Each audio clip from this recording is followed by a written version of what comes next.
New Nigeria Foundation. New Nigeria Foundation. Touching lives, making a difference, building a country, making it good for everyone.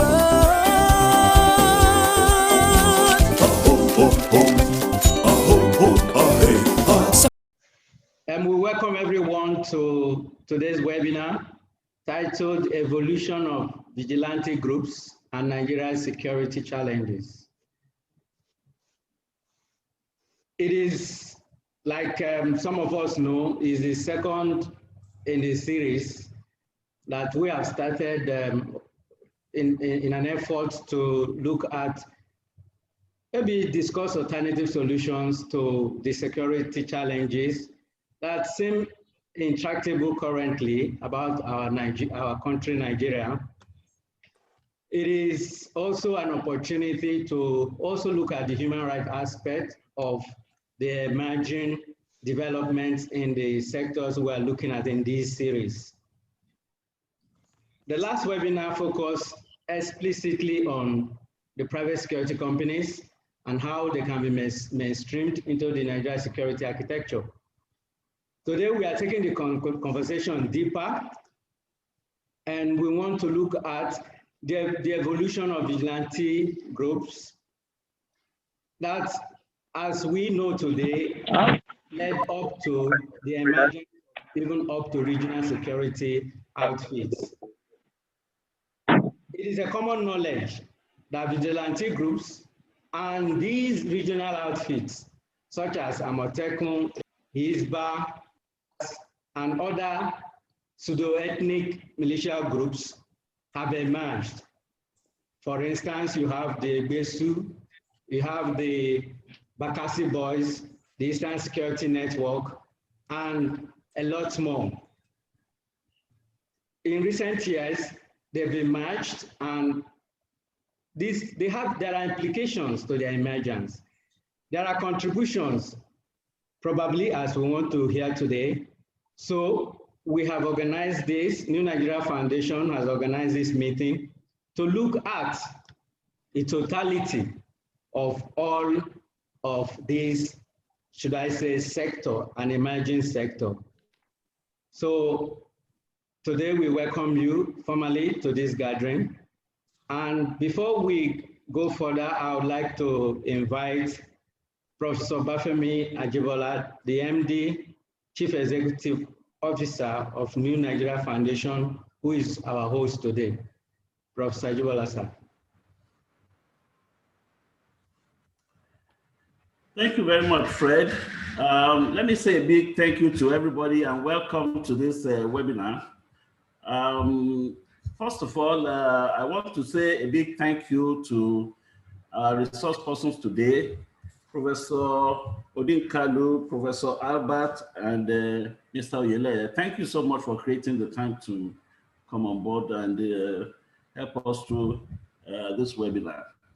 New Nigeria Foundation is a non-governmental organization. We're based in Lagos here, and our focus is on development of Nigerian communities. As you all know, there's no way you can develop without security. And I would like to say that when 2 or 3 are gathered together in Nigeria now, one of the issues they talk about will be security. So it's a very, very important issue for us now. And I believe that we have put together a team that can help us start looking at the issues and the ways that we can start dealing with some of our security problems. We think that in order to deal with this problem, there is a role for everybody. It's obvious that the public security system, or the architecture as they call it, is not competent enough or is not capable of dealing with the problems that we have at the moment.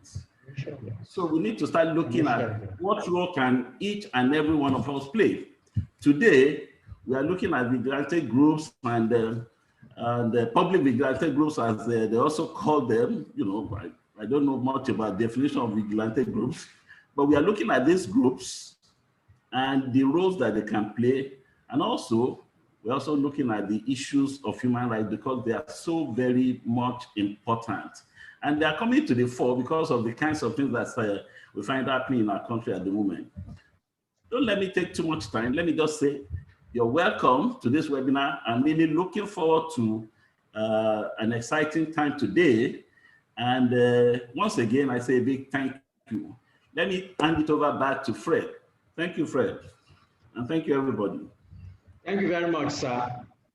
At this point, we'll move in to introduce our distinguished speakers today. But before that, let me introduce ourselves. My name is Fred Mogu, and I'm moderating with my colleague, Douglas Adelo. Good morning, everyone. Glad to have you here. Okay, at this point, I would like to invite Mrs. Bumi Olatunde, who will take us on the introduction of our distinguished speakers this morning. Ms. Olatunde. Good morning, everyone. Thank you for joining us again today. It's my pleasure today to welcome to you three distinguished speakers who will be dealing with the theme for our webinar today. Our first speaker is a professor of African History, Peace and Conflict Studies at the Institute for Peace and Strategic Studies, University of Ibadan. He is the pioneer dean of the university's Faculty of Multidisciplinary Studies, the editor-in-chief of the African Journal on Terrorism, and a member of the Defense and Security Subcommittee of the Tertiary Education Trust Fund Standing Committee on Research and Development. He was a federal delegate to the 2014 National Conference in Nigeria, and he has served as a member of the Presidential Committee on the Review of Nigeria's Defense Policy. He served as the Regional Board Chairman of the West African Network for Peace Building, Accra, Ghana, and he is a fellow of the Institute of Chartered Mediators and Conciliators. He is a fellow Society for Peace Studies and Practice and an associate member of the Finnish Folklore Fellows, instituted by the Finnish Academy of Letters.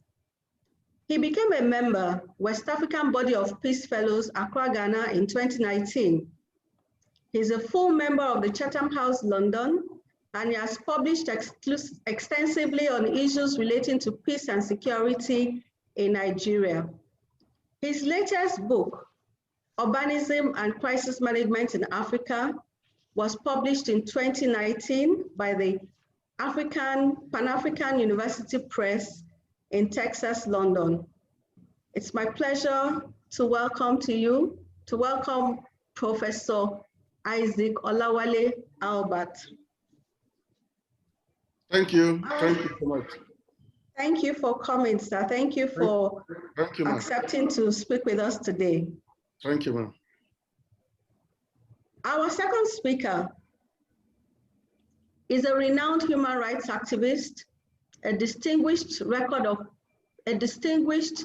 expert who has distinguished himself in the public service and has spent more than 3 decades working at the front line of human rights law and research, development, advocacy, international institutional law, and governmental policy. He's a lawyer, professor, and writer. He was the former chairman of Nigeria's National Human Rights Commission and was recently appointed as a professor in the Fletcher School in United States of America. He is currently the senior team manager for the African Program of Open Society Justice Initiative. He has worked as an advisor for the Ford Foundation, New York, World Bank, African Union, and the International Council for Human Rights Policy, Geneva. He is the co-author of a book titled Too Good to Die, which was published in 2018. We're delighted to have Professor Chidi Odinkalu as one of our speakers today. Thank you for joining us, sir. Our third speaker is another distinguished gentleman, He's a strategic management and human resource expert who has worked for over 20 years in senior management positions. He's the current Director General of the Development Agency for West Africa Dawn Commission, an organization set up by the 6 states in Southwest Nigeria to manage regional development cooperation. He has served in various capacities in the United Kingdom's civil service and local government, the Ministry of Agriculture, the Department of Works and I beg your pardon. He's a postgraduate diploma in human capital management. He holds a postgraduate diploma in human capital management from London Metropolitan University, and he also has a law degree from the University of East London. It's my pleasure this morning to welcome Mr. Seye Oyeleye. Thank you very much, sir, for taking time to join us today. Good morning, and it's a pleasure to be here. Thank you very much. Great. So without any further ado, I'll just, hand it back to Fred. We're looking forward to today's webinar, and we trust that it will be we're going to have a robust discussion today. Thank you. Well, thank you, Mrs. Olatunde, for introducing our guests, speakers. Thanks once again to our speakers. Thank you for doing us the honor. Thank you for being here. Without much ado, I'm going to hand over to Professor Albert. Is going to start this discussion, this conversation, and is going to be speaking on the implications of the evolution of vigilante groups and regional security outfits. He's going to be speaking to us for the next 25 minutes. We'll have about 5 minutes to ask him questions. That's the moderators who ask him questions for like 5 minutes before we give opportunities after all the speakers might have spoken. Professor Albert, you're welcome. Implications of the evolution of vigilante groups and regional security outfits. We're glad to hear from you. Thank you very much for inviting me. Once again, let me say good morning to all of us. The title of my presentation is already announced to you, implications of the evolution of vigilante groups and regional security.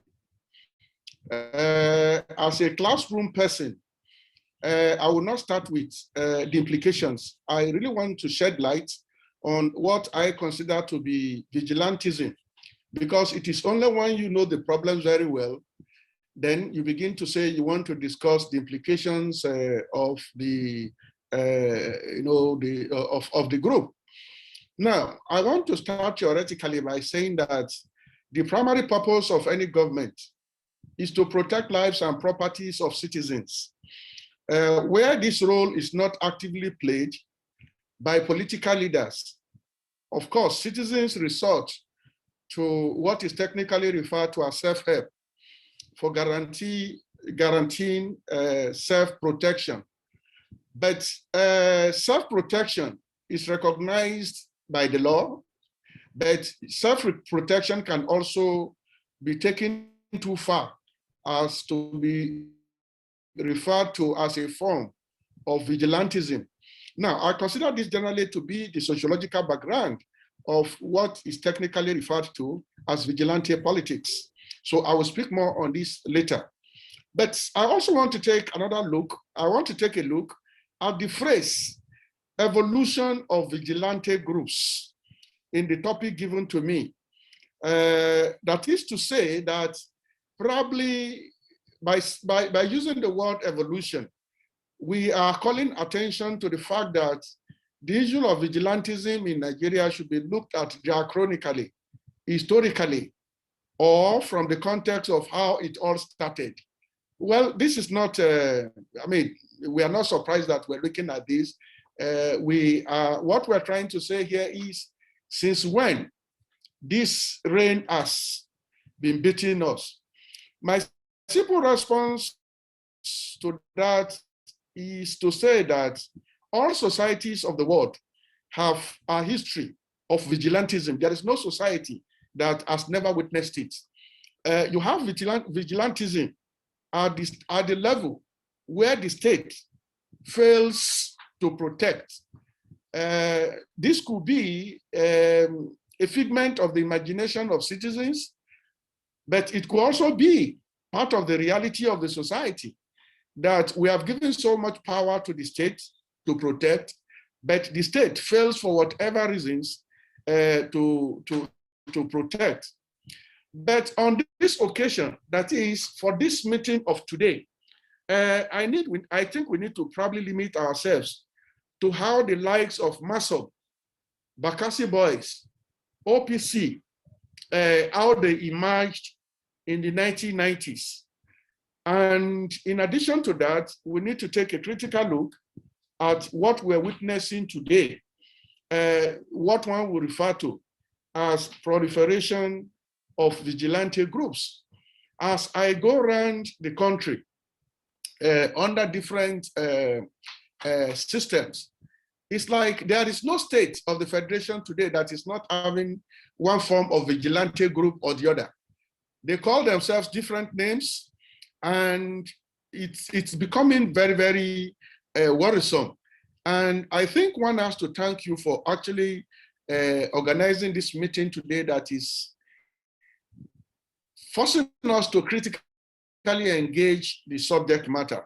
But as I go around and I come across all these groups, one would say that the common denominator is that people resort to this self-help strategy because the state is increasingly failing to provide security.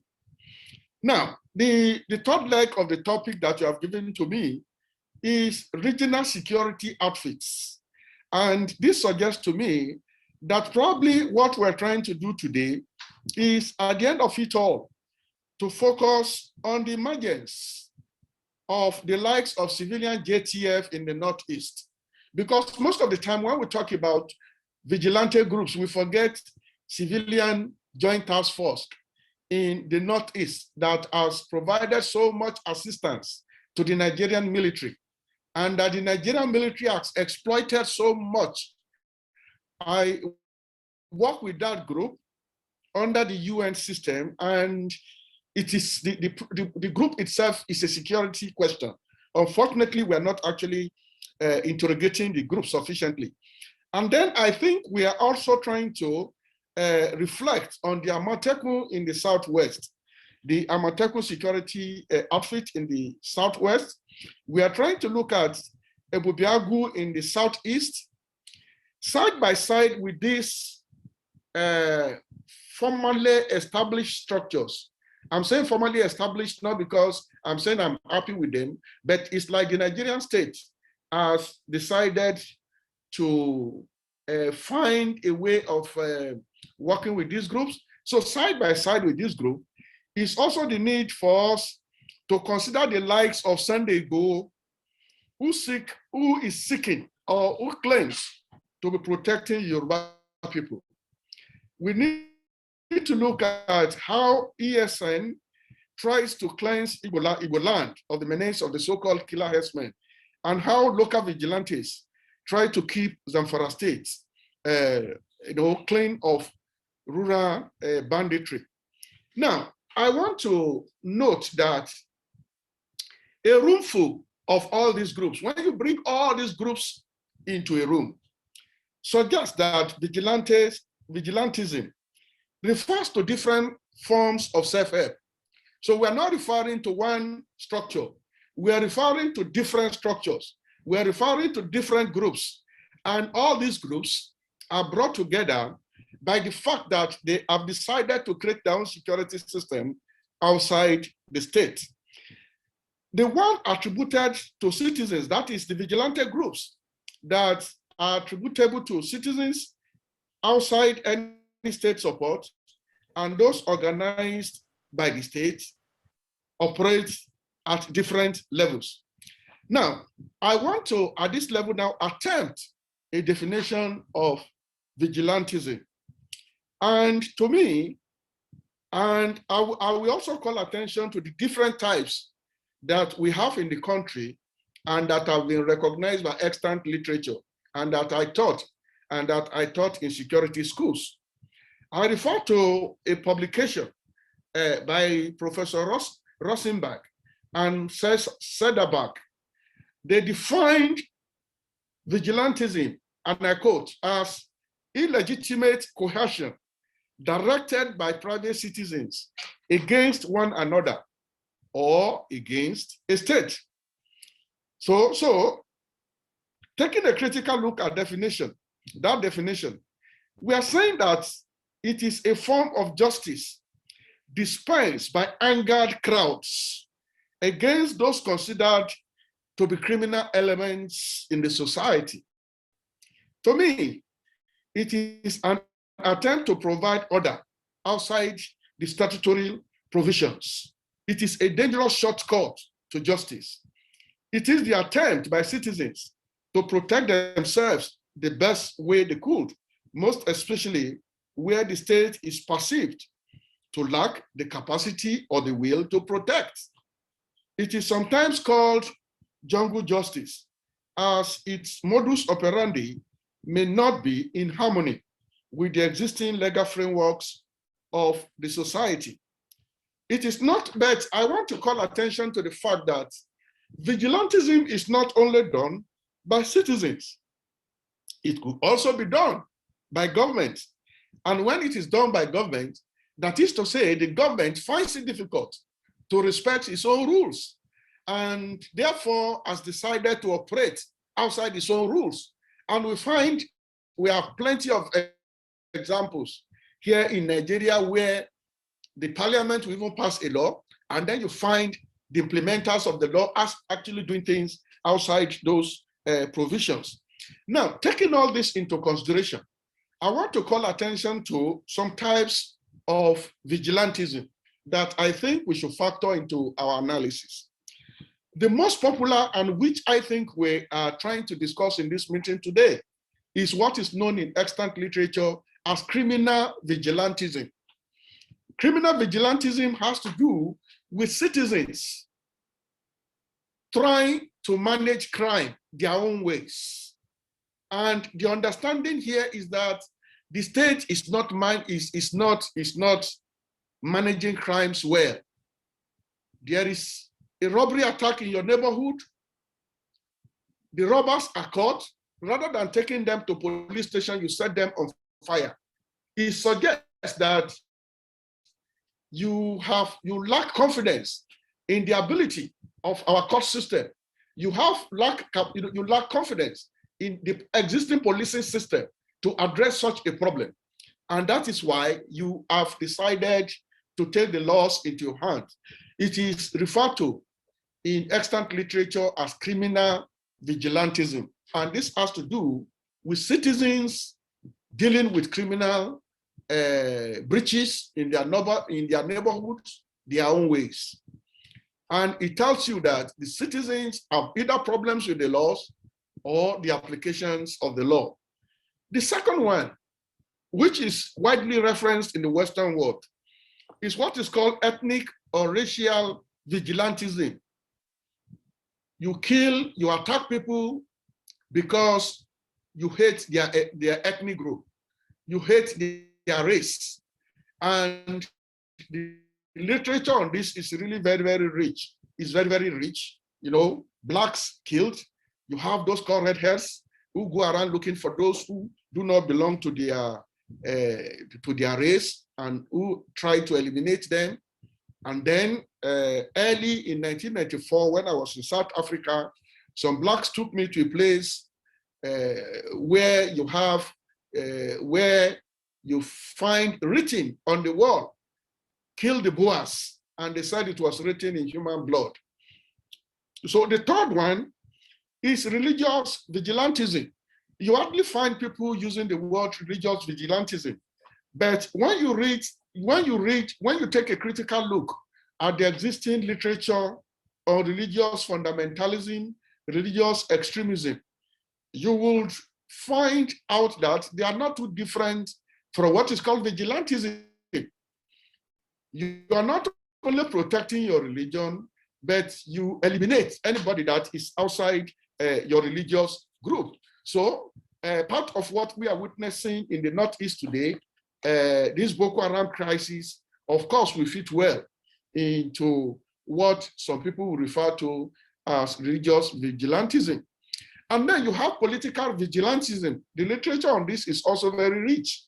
Anybody that does not belong to your political party is an enemy. You could be assassinated. You could be killed. And so, you know, generally people say political assassination. But for us, it is possible for our analysis to capture this. This is because we have rich papers on this, political vigilantism. And then the last that I'm calling attention, though not the least, is what we call regime vigilantism. Those who are ready to kill to protect a particular regime. If you say anything against that regime, they come after you. If you are not part of that regime, you are considered to be an enemy of the state.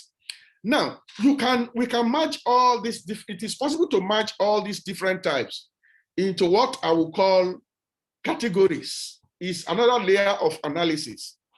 And under this, I want to call attention to what I call the messianic type of vigilantism. The messianic type of vigilantism is when one person stands up, like Igbo in the Southwest, and claims to be defending the entire race, Yoruba ethnic group. It is called, you know, we can label that a messianic type. So it is only one person, but that one person has succeeded in building such a personal credibility, quote and unquote, that makes people to see him as their messiah. And then the second one is group-based group-based vigilantism, where you have a movement that is actually promoting vigilantism. Then you have the third one, which is community-based. You know, the type established by the community. It could be a town, it could be a village, to protect us against criminals. And these criminals are broadly defined. And then the fourth, which we hardly talk about, is the state-centered vigilantism. When the state itself puts in place structures or tolerates individuals that kill on its behalf. You know, the person is killed, arrested, and then released. This is because the state finds the activities of such groups to be in tandem with its aspirations. Now, in some extant literature, such movements are referred to as establishment violence, or some scholars will call it state terrorism. So state terrorism is a form of vigilantism. Now, the assignment you have given to me is to look at the implications of all this. Sorry that I've given more attention to the definitions. And what I've done is to break the implications into different four categories: security implications, political implications, economic implications, and social implications. For the security implications, when you look at the 12 indicators of state collapse, this issue of vigilantism is one of them. If you have vigilante groups proliferating in a state, as we are witnessing in Nigeria, it tells you that the state is collapsing. The number will also tell you how fast the state is collapsing. Now, if you bring all the vigilante groups in Nigeria together and you assess them critically, what you find at the end of it all is to say the Nigerian police is just deceiving itself, because the powers have been taken away from the police, taken away by individuals, taken away by groups, and now we have a state government establishing their own whatever. Everywhere you go now, you find state governments organizing their own security. And then some people still sit down there in Abuja saying there is something called federal police, or the federal police arrogating all kinds of responsibilities to itself. So the first implication is that it is an indication of state collapse. The second indication is that it tells you that something is wrong with the composition of that society. The more vigilante groups we have in Nigeria, the more you begin to see the contradictions in the Nigerian framework of federalism. The federal government is there claiming to be protecting everybody, But the state is busy protecting itself, communities are protecting themselves, and individuals claiming to be protecting the rest of the society. So generally speaking, vigilantism is order outside the law. And the more you have it, the more you begin to question even the laws in the land. Are these laws meant to serve the people or meant to serve the few? So the proliferation of vigilantism is telling you that you should not just look at your political structures. You should also look at the kind of laws that you have in the society. Now, for the political implications, it questions the peace and security architecture of the country. It tells you that something is wrong with the political, with the peace and security architecture of the country. And it tells you also that these vigilante groups could become a critical factor in the survival of that society. Because when you bring all the vigilante groups together, you are most likely to find them to be stronger than the military. You are likely to find them to be stronger than the existing security institutions in the country. Now, as a result of governments to establish these regional frameworks that we're talking about, we are beginning to see a new phase in what I'll call intergovernmental relations conflict. The federal state will say this, the federal government will say, we don't want this to happen. The federal government will say it must happen. So it's a major problem. It questions our political system. Now, for the economic implications, I think these vigilante groups are generating jobs. They are creating jobs. You know, more and more communities are paying to be protected by private individuals. I mean, the community where I live, we have a vigilante group, and we pay them heavily. This is because we do not think the Nigerian state has the capacity to protect. Then the last one, the social implications. It enables communities to own their security and to own the security of their immediate environment. Therefore, I think what we should be doing in Nigeria now is to begin to look at how these existing vigilante groups can become part and parcel of our peace and security architecture in Nigeria. So what you have told me to do is to call attention to the implications. I don't want to go further than this. Let me allow the other speakers to call attention to the other issues. If you have your questions, I will answer them. Once again, thank you so much for listening to me. Hope I've not been too academic with my presentation. Thank you so much. Over. Thank you very much, sir, for that brilliant delivery. We do appreciate the fact that, we do appreciate all that you have done, and then telling us the emergence, the evolution, and then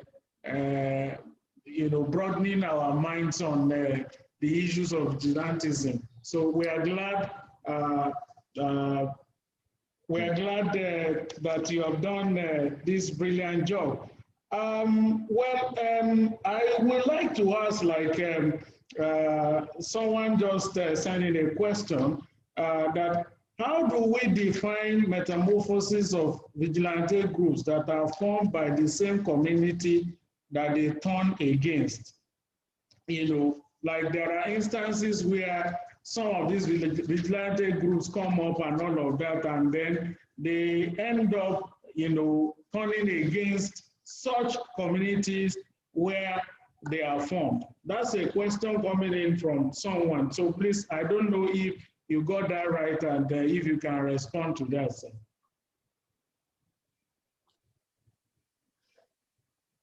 Okay, thank you so much.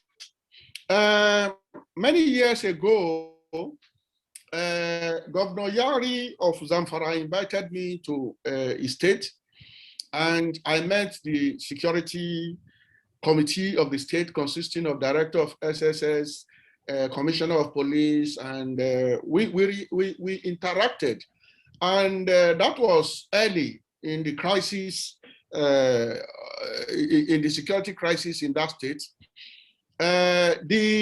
When the community started having problems of people coming to steal their animals, coming to kill them, they established a vigilante group called, I think, Seye or something of that nature. Now, with time, these boys became bigger than the government. They became bigger, and then they themselves became a security problem. But if I go to my theories of terrorism, in Zamfara State, those vigilantes became part of the security problem. So the state now had multiple problems to deal with. Now, demobilizing the boys became a problem. But we saw several examples with Nigerian politicians. When during elections, they constitute those that you refer to as vigilantes to fight their enemies, to protect them. But after elections, they find it difficult to withdraw the weapons because the boys themselves must have built a power base, from the structures given them. So it is well established in literature that when you arm young people, when you allow them, you give them so much power. When they are killing, you fail to call them to order, as we are witnessing in Nigeria. They become a terror group. And when they begin to unleash their terrorism on the society, it becomes difficult for you to call them back to order, as the federal government is currently facing. There is little that the present regime can do. They brought these people out, and they are very powerful now. Calling them back is very, very difficult. But the second one that has been established in literature is that the vigilante groups themselves begin to see what they are doing as an economic activity. So the system innovates itself. So in a society where you have vigilante groups that are not called to order, then you see the members becoming very, very rich. You come to their homes, you see 20 cars, you see 40 cars. Where do they get the money from? They get the money from some of the activities that they claim to be doing in the name of the communities. Go to Niger Delta. Most of the vigilantes there are very rich. So this is my just general answer to your question. Okay, thank you very much, sir. We have a lot of questions coming in for you, but we're going to allow Professor Odinkalu to speak to us, and then we'll take general questions that we have coming in from participants. So thank you very much for. Thank you so much. Thank you so much for listening to me. Thank you. Yes. Thank you for listening to me. Sir. Yes, sir. Thank you very much, Professor Isaac. At this point, we would like to hand over to Professor Chidi Odinkalu. Professor. Hi, good morning still. Thank you for having me, and it's a pleasure to listen to Professor Albert. I do that all day and just fold up. For this, apologize, my laptop is kind of the signal not as good as it could be. I don't know why it's episodic, and so I've had to switch to a portable device. My hope is that the angles are good enough. I'm just trying to show that my name is Chidi Odinkalu, and I'm actually the person. I'm not a ghost for the purposes of these proceedings. If at some point my camera goes off, I hope you will not begin to think that some vigilantes have abducted me.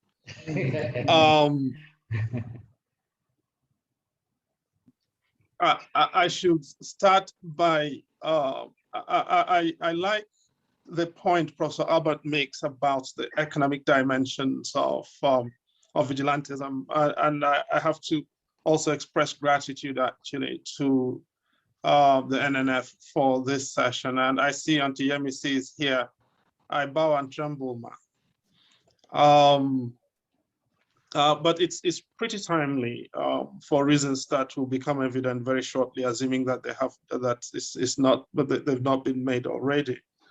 You know, the point that Prof. Albert makes about the economic dimensions or implications of vigilantism for me are very important for all manner of reasons.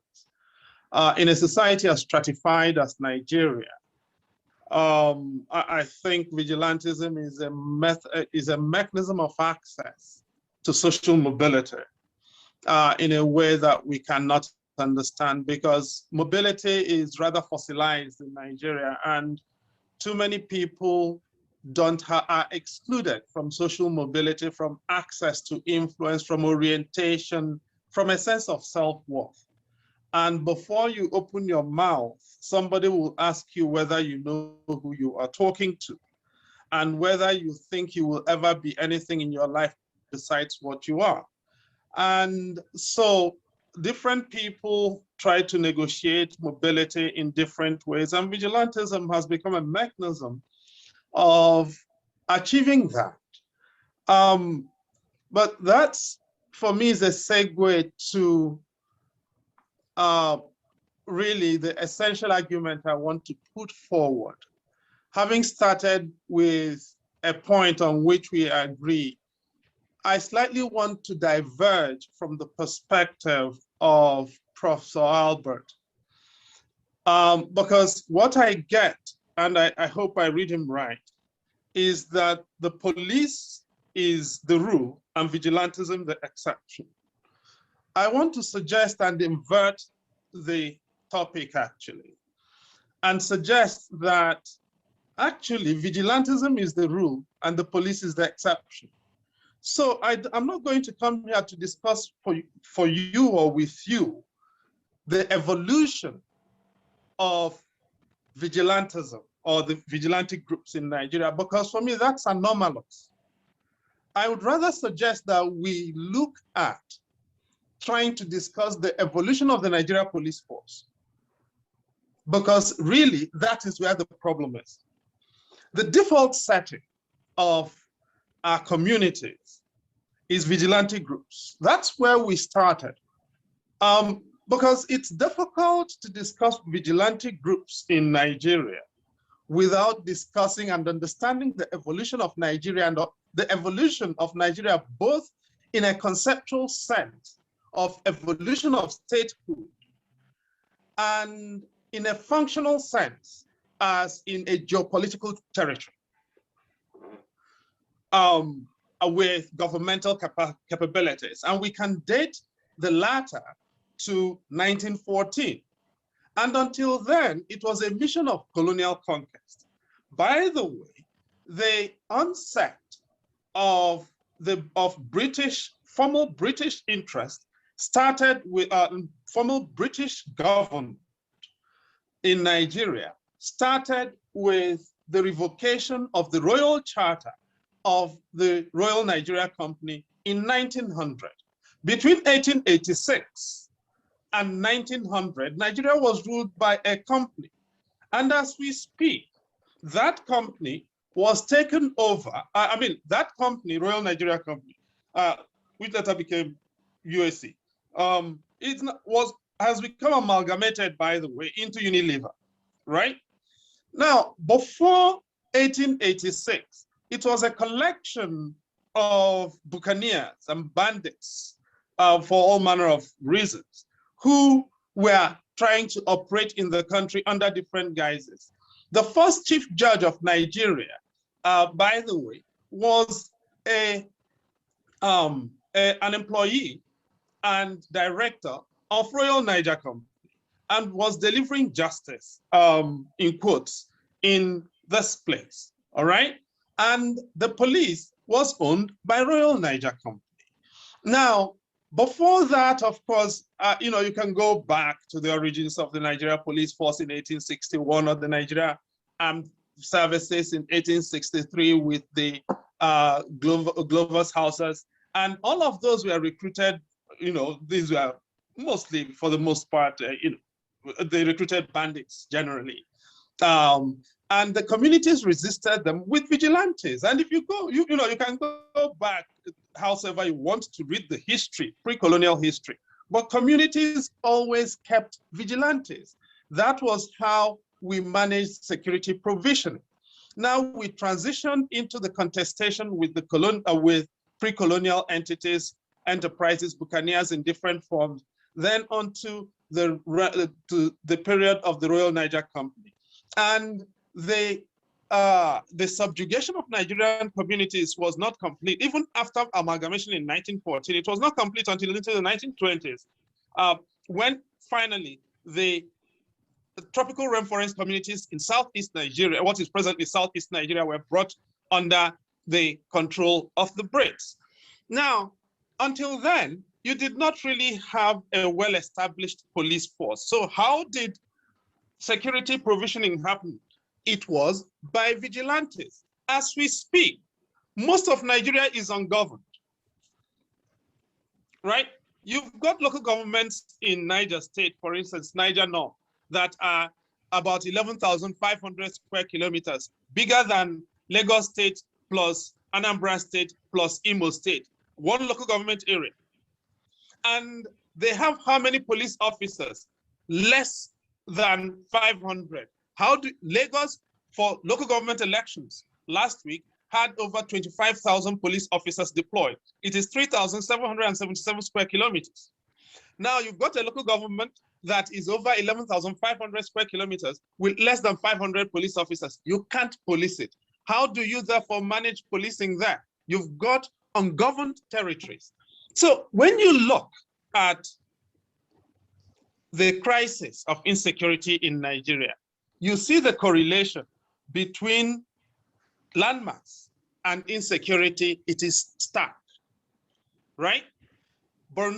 Niger State, 76,300 square kilometers. Borno State, 70,000 square kilometers. Taraba State, 57,000, nearly 58,000 square kilometers.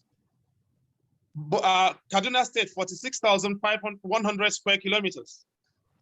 Bauchi State, 45,900 square kilometers. You simply line up the territories and line up the problem, and you see the correlation. It is very stark. What is the challenge? It is really that what we assume to be the statutory or constitutional authority of the formal Nigerian state is very limited. It's very limited to the state capitals and a few places, with a few exceptions, mostly in the Southwest and the Southeast. Now, the creeks of the Niger Delta have not been subjugated. And so when you look at the best governed, in quotes, the places where formal security provisioning, for the most part, appeared to have worked, it's because the landmass is very small and population density is high. The correlation between landmass, population density, and appearances of normalization of security was, for the most part, very straightforward, very unilinear. Now, when you go back and look at the history, therefore, you see that formal policing was always very limited for all manner of reasons. And now you keep looking at the historical trajectory. Policing was a concurrent matter under the 1963 Constitution, or police, sorry, I distinguish police from policing. Police was a concurrent matter. By the way, just to make the point, which people don't seem to understand, the exclusive legislative list under the 1979 Constitution provides for the federal government to have exclusive competence over the police as an institution, not policing as a function. Let's be clear. The institution of the Nigeria Police Force is the exclusive legislative list. Policing is not. Policing is not. Policing is not on any list. Okay? That's why it is possible to have vigilantes that are state-sponsored. And state-sponsored vigilantes go way back. If you look at the history, it's not just now. I mean, the mobilization of Community Development Edict of Oyo State of 1987, which was promulgated by Adetunji Olunri when he was military administrator of Oyo State, provided for vigilantes.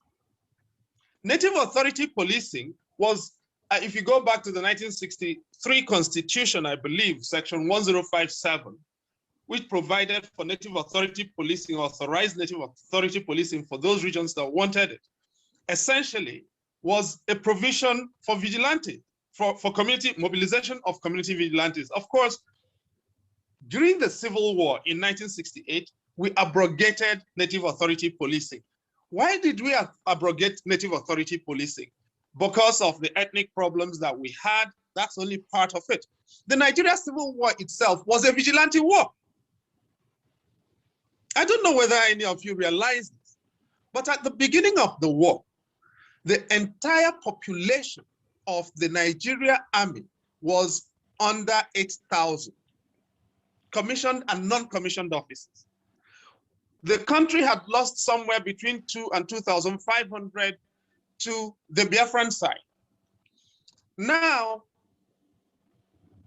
the total number of officers, if you include regular course 1 of the Nigeria Army, which had to be drafted into the army in regular course 1 of the Nigerian Defense Academy, who were admitted in 1964, and had to be drafted into the war in 1967. That's Dikodia, Aliu Gusso, Maman Kontagora, the lot of them. If you add that lot, we had fewer than 250 officers on the Biafran and Nigerian sides at the point that we entered the war. By the time we came out of the war, we had over 250,000 soldiers. The Nigerian army grew by over 3,000% from about 800 at the beginning of the war to 250,000 at the end of the war. That was a vigilante war because there was no way we could have trained up that amount of people in that period. And so we drafted vigilantes into the war on both sides, on the Biafran side and on the Nigerian side. By the time we came out of the war, we were a vigilante country. And so we could not demob. We were spending a lot of money on soldiers. So what did we do? We set up armed robbery and firearms tribunals to shoot as many people as we could and started shooting people in Barbage from 1971. April 1971, we're shooting everybody we could lay hands on. And because we had not demobbed people properly, the only way we could do things was to liquidate people. So vigilantes became an antidote to this state-sponsored violence of liquidating people whom we had drafted into trying to save the country. I think it is important to read our history. And part of our problem in Nigeria is we don't have a memory. And we are always looking for magic solutions and magic translations. The Nigerian state has been a fiction. And every state is a fiction. Every state is invented. The problem we have is that we do not have an elite that is committed to making this Nigerian fiction work for everybody. Because they have failed to make it work for everybody, people have defaulted to what they know, which is the neighborhood watch, the identity group. And what are those identity groups? Professor Albert has helped us identify them. They are identity groups of faith and of ethnicity. And most of our vigilante groups have hewed to these two. And even when state governments have set them up, they have set them up along similar lines, whether you're talking of Hisba or Yambanga or the one in the Northeast, the Civilian Joint Task Force, or you're talking of Benue State vigilantes or Anambra State Vigilante Services, or indeed the Kaduna State one, which was promulgated in 2013. Look at all of them. They either hew to one or the other, or to both. Hisba being a model of one that is state instituted, but which is actually sectarian. And this really is the problem here. The challenge of, and I want to try and wind down, the challenge we have with vigilante groups is the challenge of evolving a Nigeria that works for everyone. That requires leadership. That requires a different kind of country, and that requires a different kind of politics, which our politicians are unwilling to invest in. And as we go forward, and this for me is very important, as we go forward, the challenge becomes worse. Why is the challenge is more daunting? Why is that so? The country is growing at 3.2%. Now, I don't know whether anybody noticed this, but when President Buhari finished his Eid prayers at the Eid grounds in Katsina, in Daura the week before last, and walked that 800 or so meters back to his house from the Eid grounds, Bashir Ahmad put out a coup in which he said, apparently, that Buhari had defied the bandits to walk 800 meters. Now, step back a moment and listen to yourself, and listen to that. The president of, and this is why I challenge what the assumption, in my view, that underpins what I heard Professor Albert say. If you are saying that the president defied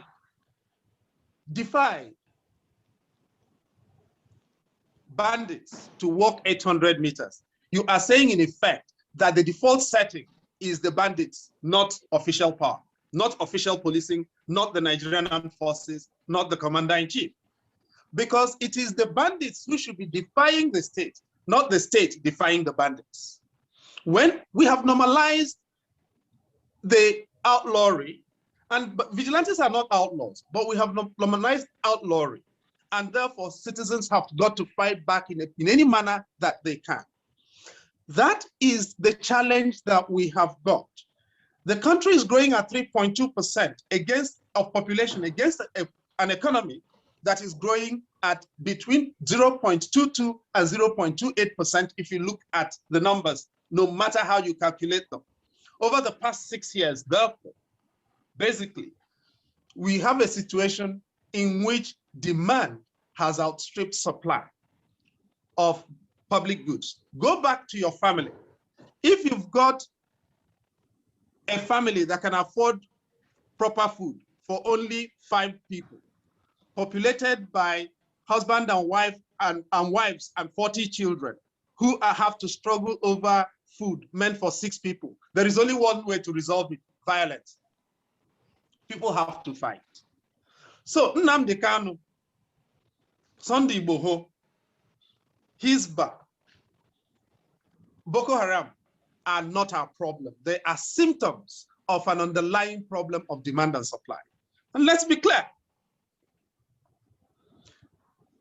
There is a demographic problem that is rising, and there is a problem of unregulated and criminalized democratic competition problem that is rising.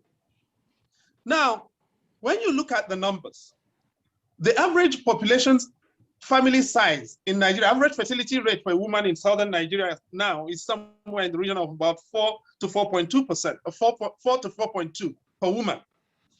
Average fertility rate in Jigawa State is 8.3 per woman. Average insemination rate per man in Jigawa State is 6 women per active reproductive lifetime. So one man can inseminate 6 women. Each of the women produces up to 8.3 children. Who is going to pay for them? How does the country survive? That means one man can quite happily produce 50 children, none of whom he sends to school, none of whom he pays hospital bills for. Somebody has to pay for that. Who is going to do that? Oil is no longer going to be there in about 20 years, by which time we would have added about 90 million to our population. We are borrowing as we speak to you because our regular revenue can only pay our debt. We are borrowing not just for capex, we are borrowing to pay for government overheads, we are borrowing to pay salaries. That means we cannot build schools, we cannot build hospitals, we cannot build roads, we cannot do anything that legitimizes the authority of the state. Correct?